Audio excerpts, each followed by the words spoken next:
ঢাকা দক্ষিণ সিটি কর্পোরেশনের বর্জ্য ব্যবস্থাপনা বিভাগের কর্মকর্তা ও কর্মচারীদের সাথে মতবিনিময় করেছেন বিএনপি নেতা ইশরাক হোসেন।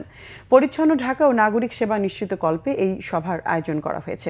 সকাল থেকে ইশরাক হোসেনকে ঢাকা দক্ষিণ সিটির মেয়রের দায়িত্ব দেওয়ার দাবিতে নগর ভবনের সামনে ফের অবস্থান নেন তার সমর্থকরা।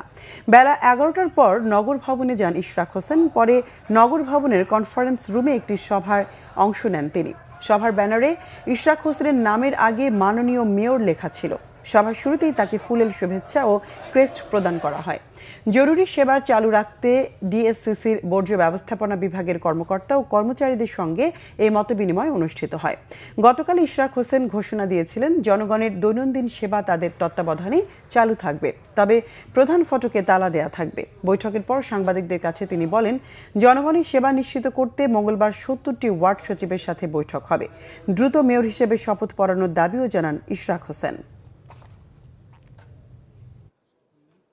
আর একটা মিনিটও যাতে তারা কালক্ষেপণ না করে দ্রুততম সময় যাতে বাংলাদেশের সর্বোচ্চ আদালত মহামান্য আপিল বিভাগের রায়ের পরিপ্রেক্ষিতে আমাকে যে মেয়র হিসেবে নির্বাচন কমিশন কর্তৃক গ্যাজেট প্রকাশ করা হয়েছে সেটির আলোকে যাতে দ্রুততম সময়ে শপথ গ্রহণের অনুষ্ঠানটি সম্পন্ন করতে পারে এবং নগরবাসীর যে দুর্ভোগ, যে দীর্ঘদিন যাবৎ যে নগর ভবন একটি অচল অবস্থার মধ্যে রয়েছে, এখানে আরো কিছু সেবা রয়েছে যেগুলোকে এখনো এই জনগণের স্বতঃস্ফূর্ত আন্দোলনের কারণে এখনো চালু করা সম্ভব হচ্ছে না, সেটি যাতে দ্রুততম সময়ে আমরা চালু করতে পারি এবং এই অচল অবস্থা কেটে যায়, এটি আমরা সরকারের প্রতি আবারও আহ্বান জানাচ্ছি।